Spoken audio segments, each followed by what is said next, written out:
पावचनों के लालच में या बंदर आड़ी मूठ गई, कटमोचन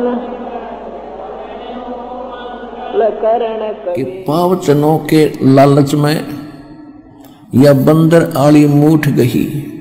ये बंदर पकड़ने वाले क्या करते हैं, एक बिल्कुल टाइट से मुंह की एक सुराही बनवाते स्पेशल टाइप की कुम्हार से, तो ऐसा करते थे पहले।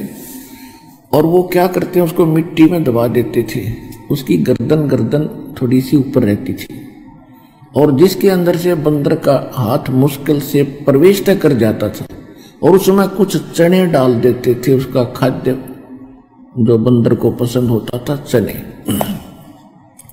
और कुछ चने उसके आसपास उस सुराही के उस गड्ढे के चारों तरफ डाल देते थे।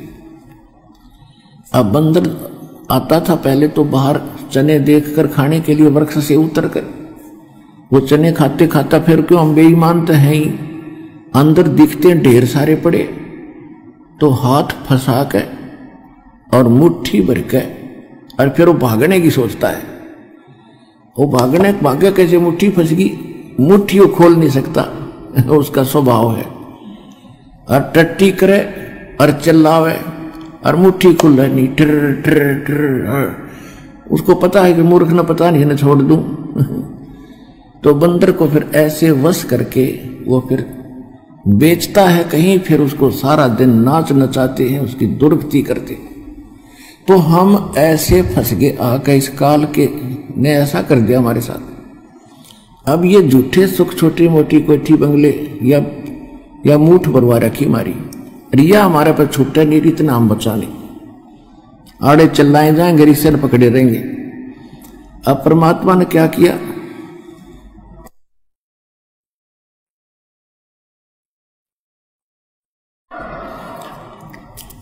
अब बंदर पकड़ने वाला कई जगह ऐसे सिस्टम फिट कर देता है, 7-8 जगह।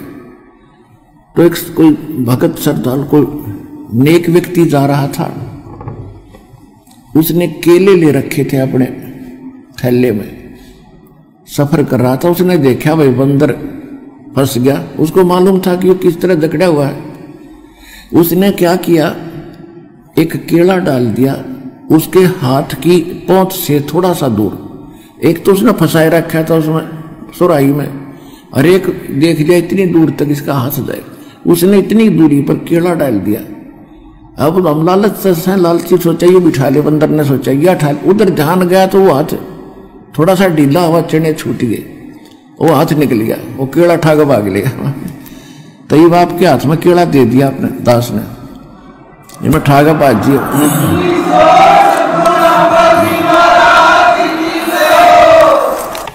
अब ये सतलोक का सच्चा सुख आपको याद दिला दिया, और ये भक्ति रूपी केला आपके हाथ में दे दिया। तो इसको पकड़ने के लिए आपने वह मूठ छोड़ के आनी पड़ी। अब यहां आए हो ना, यह मूठ छूटे नहीं थी, हमारे दादे परदादे मर गए उड़े चिल्ला चिल्ला के।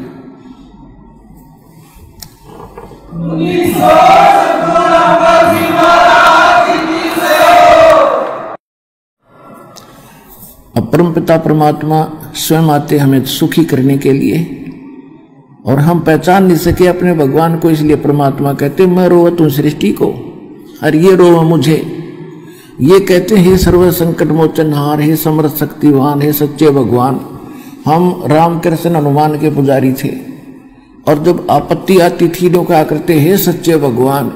तो इसे सिद्ध है भी याद आवा कि ये सच्चे नहीं थे, क्योंकि इनकी भक्ति करते करते दुख आ गया, तो ये सच्चे की हुए। तो फिर नौकरा करते हे सच्चे मालिक, हे सच्चे भगवान। तो अब हमको पता चला सच्चा भगवान कौन है, तो ये है वो सच्चा भगवान। तो ये हम रोते हैं, परमात्मा कहते तुम रोत हो, मैं रोत हूं सृष्टि को, तुम्हें रो रहा हूं, तुम्हारे लिए भटक रहा हूं कि तुम जिनकी पूजा कर रहे हो ये सुख नहीं दे सकते, तुमने दुख तो दे सकते। कौन दे सकता है दुख, ये काल भगवान।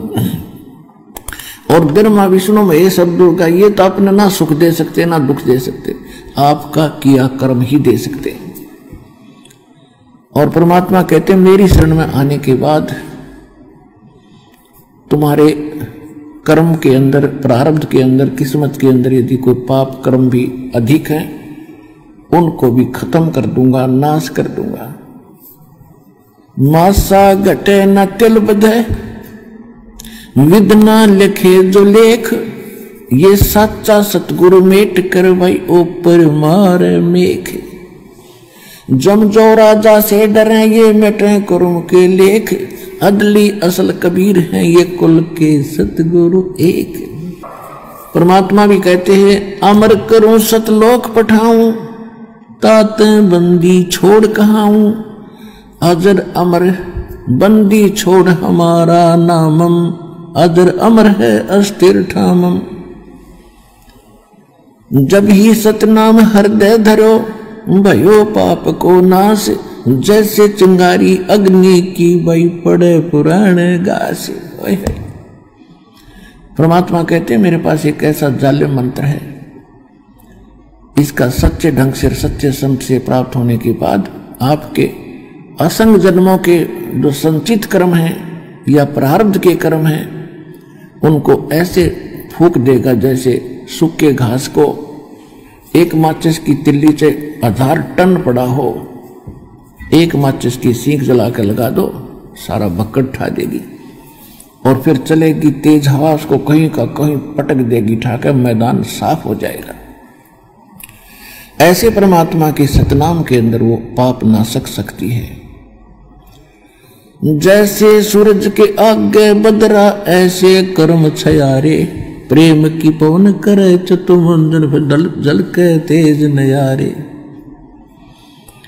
जैसे सूरज के आगे बादल, सूर्य के सामने बादल आ जाते हैं तो सूर्य का जो वास्तविक प्रकाश में प्राप्त नहीं हो रहा, जो लाभदायक है, और फिर तेज हवा चलती है तो बादल इधर उधर बिखेर देती है, तो सूर्य का वो स्पष्ट प्रकाश हमारे तक पहुंच रहा होता है।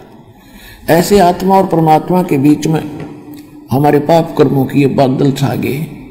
उसके लिए परमात्मा ने कहा कि जैसे सूरज के आगे बादल बदरा, ऐसे कर्म छयारे, और प्रेम की पवन करे चितमंजन, फिर जल के तेज नयारे।